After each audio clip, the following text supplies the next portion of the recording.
श्री स्वामी समर्थ. स्वामी महाराजांच्या कृपेने तुमच्या सर्व इच्छा मनोकामना पूर्ण हो. उद्या आहे अष्टमी तिथी, तसेच नवमी तिथी देखील उद्या आहे. आपण उदय तिथीचा दिवस मानत असतो, त्यानुसार उद्या अष्टमी तिथी आहे आणि 12 नंतर नवमी तिथी आहे. नवरात्रीतील अखेरची माळ असल्यामुळे सिद्धिदात्री देवीचे पूजन महत्त्वाचे मानले गेले आहे. दुर्गा देवीच्या या स्वरूपाचे पूजन केल्यास अनेक सिद्धी तसेच मोक्ष प्राप्त होऊ शकतो अशी मान्यता आहे. देव, यक्ष, किन्नर, दानव, ऋषी, मुनी, साधक आणि गृहस्थाश्रमात जीवन व्यतीत करणारे भाविक सिद्धिदात्री देवीचे पूजन करतात. देवीच्या पूजनाने यश, बल आणि धन प्राप्त होते असे म्हटले जाते. देवी आपल्या भाविकांच्या सर्व मनोकामना पूर्ण करते. तसेच नवरात्रीची सांगता सिद्धिदात्री देवीच्या पूजनाने होत असल्यामुळे या दिवशी कुमारिका पूजनालाही अनन्यसाधारण महत्त्व आहे. या दिवशी कुमारिकांचे मनोभावे पूजन, मानपान करावे आणि नवरात्रीच्या विशेष व्रताची सांगता करावी असे म्हणतात. आपण या दिवशी कन्या पूजन करायचे आहे. तसेच आपण या दिवशी हवन देखील करू शकता. दुर्गा देवीचे नववे स्वरूप म्हणजे सिद्धिदात्री देवी. सर्व सिद्धींची अधिष्ठात्री देवी म्हणून देवीच्या या स्वरूपाला सिद्धिदात्री असे संबोधले जाते. सिद्धिदात्री देवी कमळावर विराजमान आहे.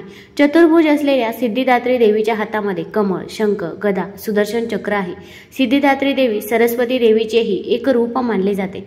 या देवीच्या पूजनाने महाविद्या आणि अष्टसिद्धी प्राप्त होऊ शकते अशी मान्यता आहे. आता या दिवशी आपल्याला काही उपाय व काही सेवा करायची आहे. भरपूर वेळा आपल्या आयुष्यामध्ये अनेक अडचणी, अडथळे, संकटे असतात. आता संकटे येणार नाही असं तर होणार नाही, पण आपण संकटाचा वेग मात्र नक्कीच कमी करू शकतो.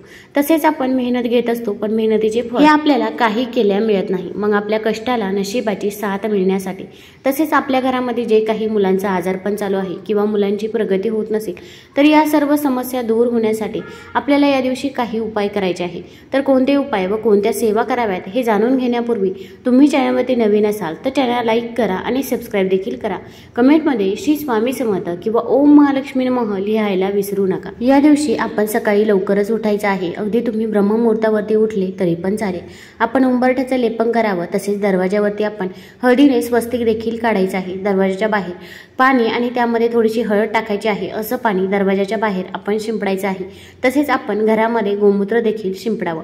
आता हा नवरात्रीचा 9वा दिवस म्हणजे आपण 8 दिवस मनोभावे देवीची पूजा, सेवा केली आहे.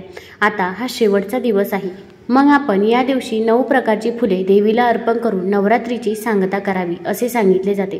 दुर्गा सप्तशतीच्या 9व्या अध्यायात सिद्धिदात्री देवीच्या पूजनाबाबत माहिती देण्यात आल्याचे सांगितले जाते. 9व्या दिवशी देवीला ऋतकालोद्भव फळे, साखर, फुटाणे, पुरी, काळे चणे, खीर आणि श्रीफळ देखील अर्पण करावे.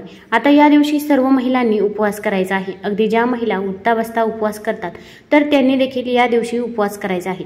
आपण हा उपवास दसऱ्याच्या दिवशी सकाळी सोडू शकता किंवा काही ठिकाणी नवमीच्या दिवशी संध्याकाळी देखील सोडला जातो. आता तुमच्या इकडे जशी पद्धत असेल तशा पद्धतीने तुम्ही हा उपवास करायचा आहे. या दिवशी जर आपण तिळाचे दान केले तर आपला अकाली मृत्यूपासून बचाव होतो असे म्हणतात. आता या दिवशी आपल्याला एक उपाय करायचा आहे, एक सेवा करायची आहे की ज्यामुळे आपली जी काही कठीणातली कठीण इच्छा आहे ती देखील पूर्ण होईल. आता यासाठी देवघरामध्ये एक दिवा प्रज्वलित करायचा आहे. मग तुम्ही शुद्ध तुपाचा किंवा तिळाच्या तेलाचा, मोहरीच्या तेलाचा दिवा देखील प्रज्वलित करू शकता. जेव्हा पण आपल्याला इच्छापूर्तीसाठी दिवा बनवायचा असतो तर तो शक्यतो तरी तुम्ही कणकेचाच दिवा बनवावा. मग कणकेचा दिवा बनवताना आपण त्यामध्ये हळद टाकायची आहे. त्या दिव्यामध्ये आपण मीठ टाकायचं नाही. असा कणकेचा दिवा बनवून घ्यायचा आहे. तो बनवणे शक्य नसेल तर मातीची पंती घेऊ शकता. त्या दिव्यामध्ये चिमूटभर हळद टाकायची आहे. आता या दिव्यामध्ये आपल्याला एक लवंग टाकायचं आहे. लवंग हे साबूत असावं, कुठेही तुटलेलं फुटलेलं नसावं. त्या लवंगाला पुढे फूल देखील पाहिजे असं लवंग त्या दिव्यामध्ये टाकायचं आहे. तसेच एक हिरवी वेलची देखील आपण त्या दिव्यामध्ये टाकावी. आता असा दिवा आपण इच्छापूर्तीसाठी प्रज्वलित करावा. आता या दिव्याखाली देखील आपण थोडे अखंड तांदूळ ठेवायचे आहे. तांदळावरती हळदी कुंकू अर्पण करायचं आहे आणि त्यानंतर दिवा प्रज्वलित करायचा आहे. दिव्याला देखील फूल वाहावं. आता आपण आसन घेऊन बसायचं आहे. आपल्याला एक कलावाचा जो धागा असतो तो धागा आपल्याला घ्यायचा आहे. कुठे पण जिथे पूजेचं साहित्य मिळतं तिथे तुम्हाला कलावाचा धागा हा मिळून जाईल. जो लाल पिवळा धागा असतो तो धागा आपण घ्यायचा आहे. किंवा जर तो धागा तुम्हाला मिळाला नाही तर आपण घरातील दोरा घ्यायचा. 7 दोऱ्यांचा आपण एक दोरा तयार करायचा आहे. या दोऱ्याला आपण हळदी कुंकू हे लावायचं आहे किंवा तुम्ही कलावाचा धागा घेऊ शकता. आता हा धागा घेतल्यावर आपल्याला माता लक्ष्मी समोर बसायचं आहे आणि आपल्याला या दोऱ्याला 9 गाठी या मारायच्या आहे। आता या ज्या काही 9 गाठी मारत असतो तेव्हा एक गाठ जेव्हा मारत असतो तेव्हा आपली इच्छा मनोकामना आपण सांगायची आहे।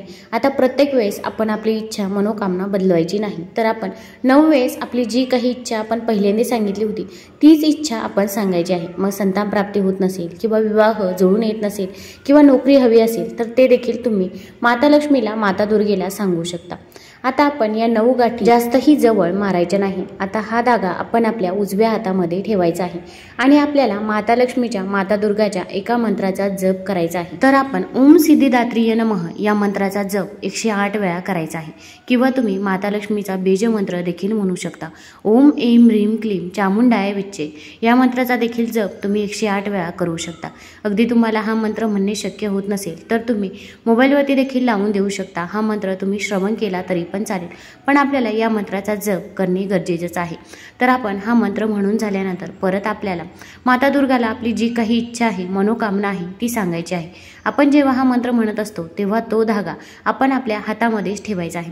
आता हा धागा आपण माता लक्ष्मी समोर थोड्या वेळ ठेवायचा आहे आणि हा धागा घेऊन आपण मंदिरामध्ये जायचं आहे।